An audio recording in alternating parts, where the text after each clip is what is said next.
Mr. Parker directed all his anger against another. Okay. They had not long separated when Miss Bingley came towards her, with an expression of civil disdain accosted her. So, Miss Eliza, I hear you are quite talented with George... Oh, talented. I don't know why I said talented. Quite delighted with George Wickham. Your sister has been talking to me about him and asking me 1,000 questions. And I find that the young man quite forgot to tell you, among his other communications, that he was the son of old Wickham and the late Mr. Darcy Stewart. Let me recommend you, however, as a friend, not to give implicit confidence to all his assertions. As to Mr. Darcy's using him ill, it is perfectly false, for on the contrary, he has always been remarkably kind to him, though George Wickham has treated Mr. Darcy in a most infamous manner. I do not know the particulars, but I know very well that Mr. Darcy is not in the least to blame, that he cannot bear to hear George Wickham mentioned, and though my brother thought that he could not well avoid including him in his invitation to the officers, he was excessively glad to find that he had taken himself out of the way. His coming into the country at all is an insolent thing indeed, and I wonder how he could presume to do it. I pity you, Miss Eliza, for this discovery of your favourite's guilt. But really, considering his descent, one could not expect much better. His guilt and descent appear, by your account, to be the same, said Elizabeth angrily, for I have heard you accuse him of nothing worse than of being the son of Mr. Darcy Stewart, and of that, I can assure you, he informed me himself. I beg your pardon, replied Miss Bingley, turning away with a sneer. Excuse my interference. It was kindly meant. Ugh. Insolent girl, said Elizabeth to herself. You are much mistaken if you expect to influence me by such a paltry attack as this. I see nothing in it but your own wilful ignorance and malice, and the malice of Mr. Darcy. She then sought the eldest sister, Jane, and who had undertaken to make inquiries on the same subject of Bingley. Yeah, and then you hear information about someone that you like from somebody you don't like, and you're like, well, who are you to judge? You're a terrible judge of character. I don't like you, and you're mean, so I'm not really going to listen to you. This should have been called First Impression, but Pride and Prejudice is better, because Pride... They say pride a lot in this book. Everybody is prideful, and everybody has prejudice. And we must not be too hasty. Jane met her with a smile of such sweet complacency, a glow of such happy expression, as sufficiently marked how well she was satisfied with the occurrences of the evening.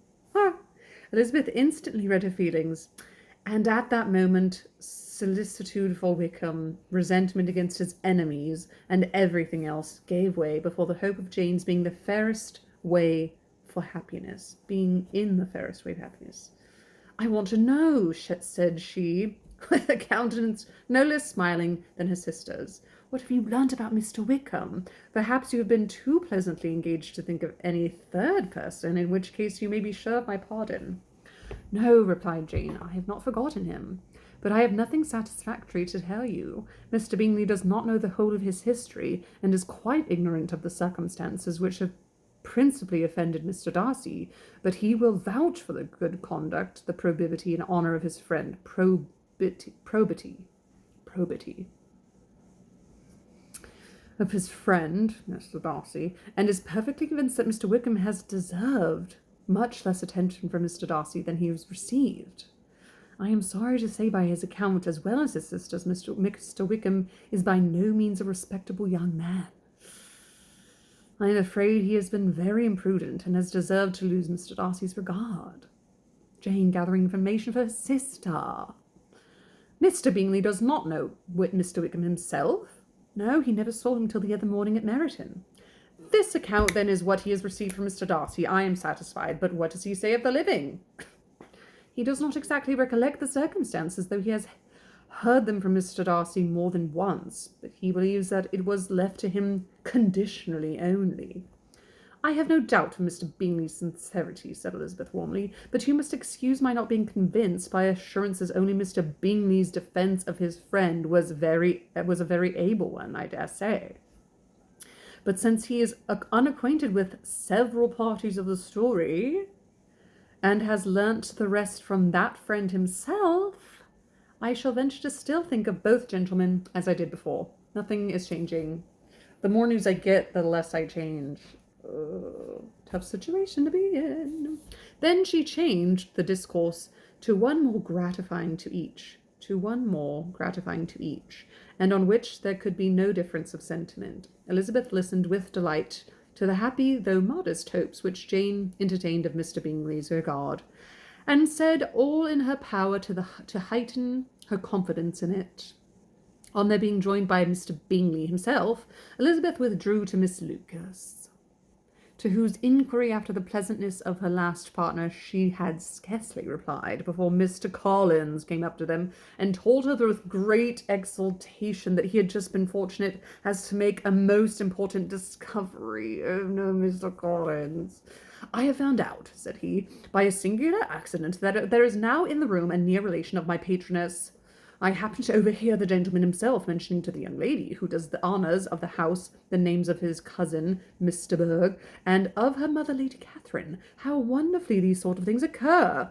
Who would have thought of my meeting with, perhaps, a nephew of Lady Catherine de Berg in this assembly? I am most thankful that the discovery is made in time for me to pay my respects to him, which I am now going to do, and trust he will excuse my not having done it before. My total ignorance of the connection must plead my apology. This awkward young man is going to go, I can't believe I haven't met this man before, and I want to meet him now, and I'm going to tell you about it. You are not going to introduce yourself to Mr. Darcy. Indeed I am. I shall entreat his pardon for not having done it earlier. I believe him to be Lady Catherine's nephew. It will be in my power to assure him that her ladyship was quite well yesterday se'nnight. Elizabeth tried hard to dissuade him from such a scheme, assuring him that Mr. Darcy would consider his addressing him without introductions as an impertinent freedom. He's not a celebrity, Mr. Collins, rather than a compliment to his aunt. That it was not in the least necessary there should be any notice on either side, and that if it were, it would belong to Mr. Darcy, the superior in consequence, to begin the acquaintance. Mr. Collins listened to her with the determined air of following his own inclination, and when she ceased speaking, replied thus: My dear Miss Elizabeth, I have the slightest opinion in the world of your excellent judgment in all matters within the scope of your understanding. You have poor understanding of the situation, said the least understanding person. But permit me to say that there must be a wide difference between the established forms of ceremony amongst the laity and those which regulate the clergy. Using your clergyman's status as a superior very interesting, Mr. Collins, for give me leave to observe that I consider the clerical officers an equal in point of dignity with the highest rank in the kingdom, provided that a proper humility of behaviour is at the same time maintained. You must therefore allow me to follow the dictates of my conscience on this occasion, which leads me to perform that I look on as a point of duty. Pardon me for neglecting to profit by your advice, which on every other subject shall be my constant guide, though in the case before us I consider myself more fitted by occasion and habitual study to decide on what is right than a young lady like yourself. He's in habitual study, and so therefore he knows best. And with a low bow, he left her to attack Mr. Darcy, whose reception of his advances she eagerly watched, and whose astonishment at being so addressed was very evident. Her cousin prefaced his speech with a solemn bow, and though she could not hear a word of it, she felt as if hearing it all, and saw in the motion of his lips the words apology, Hunsford, and Lady Catherine de Bourgh. It vexed her to see him expose himself to such a man. Secondhand embarrassment. Mr. Darcy was eyeing him with unrestrained wonder. and when at last Mr. Collins allowed him time to speak, replied with an air of distant civility. Mr. Collins, however, was not discouraged from speaking again, and Mr. Darcy's contempt seemed abundantly increasing with the length of his second speech, and at the end of it he only made him a slight bow and moved another way. Mr. Collins then returned to Elizabeth. Remember that episode of Curb Your Enthusiasm where they were talking about bows? He's like, I'm going to give you the tiniest bow. Very Curb Darcy. That's so funny. I have no reason, I assure you, said he, to be dissatisfied with my reception. Mr. Darcy seemed much pleased with the attention. He answered me with the utmost civility, and even paid me the compliment of saying that he was so well convinced of Lady Catherine's discernment as to be certain she could never bestow a favour unworthily. It was really a very handsome thought. Upon the whole, I am much pleased with him.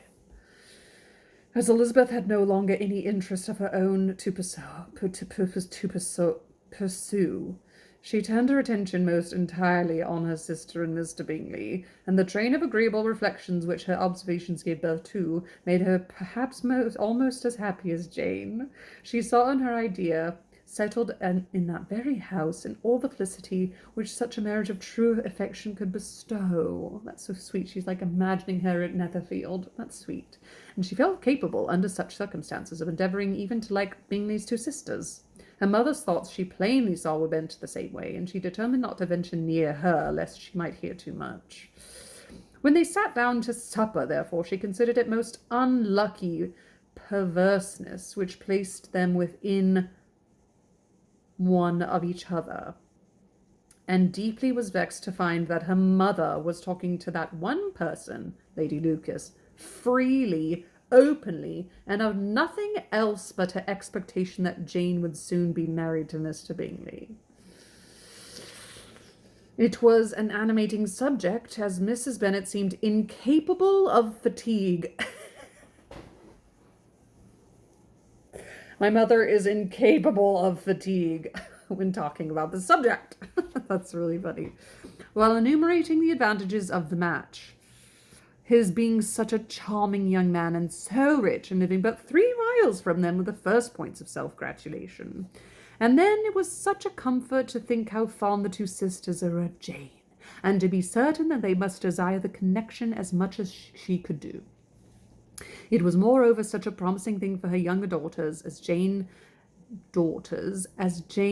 marrying so greatly must throw them in the way of other rich men. And lastly, it was so pleasant at her time of life to be able to consign her single daughters to the care of their sister, that she might not be obliged to go into company more than she liked.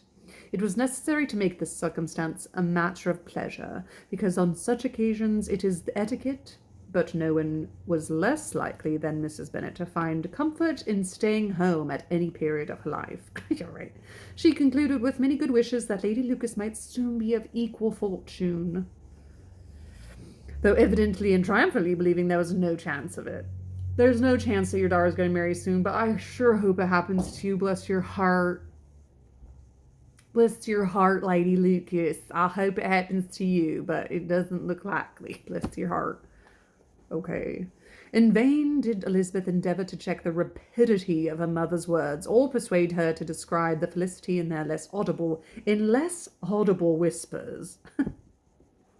For to her inexpressible vexation, she could perceive that the chief of it was overheard by Mr. Darcy, who sat opposite to them. Her mother only scolded her for being so nonsensical.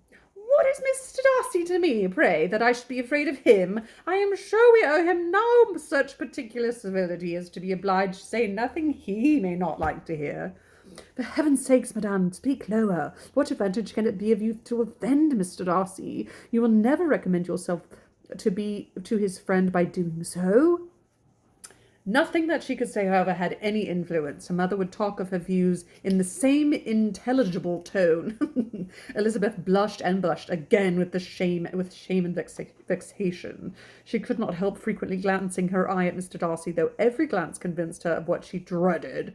For although he was not always looking at her mother, she was convinced that his attention was invariably fixed by her. The expression of his face changed gradually from indignant contempt to a composed and steady gravity. Oh, my goodness. At length, however, Mrs. Bennet had no more to say. She finally fatigued. And Lady Lucas, who had been long yawning at the repetition of delights which she saw no likelihood of sharing, was left to the comforts of cold ham and chicken. Oh, my God.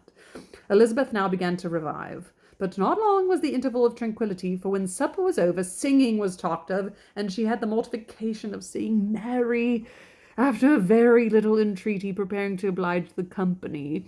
By many significant looks and silent entreaties did she endeavour to prevent such a proof of complaisance, but in vain. Mary would not understand them. Such an opportunity of exhibiting was delightful for her, and she began a song. My mamma's talking so loud about indecent things, and now my sister is going to play music for everybody, and she's not that good. Elizabeth's eyes were fixed on her with the most painful sensations, and she watched her progress through the several stanzas with an impatience which was very ill rewarded at their close. For Mary, on receiving amongst the thanks of the table the hint of a hope that she might be prevailed on to favour them again, after the pause of half a minute, began another. Oh, Mary's powers were by no means fitted for such a display. Her voice was weak and her manner affected. Elizabeth was in agonies. This sounds terrible. She's mortified. She's in agony. This is awful.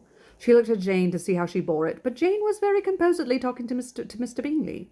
She looked at his two sisters, and they saw him making signs of derision at each other, and at Darcy, who continued, however, imperturbably grave. Everybody's so embarrassing sometimes.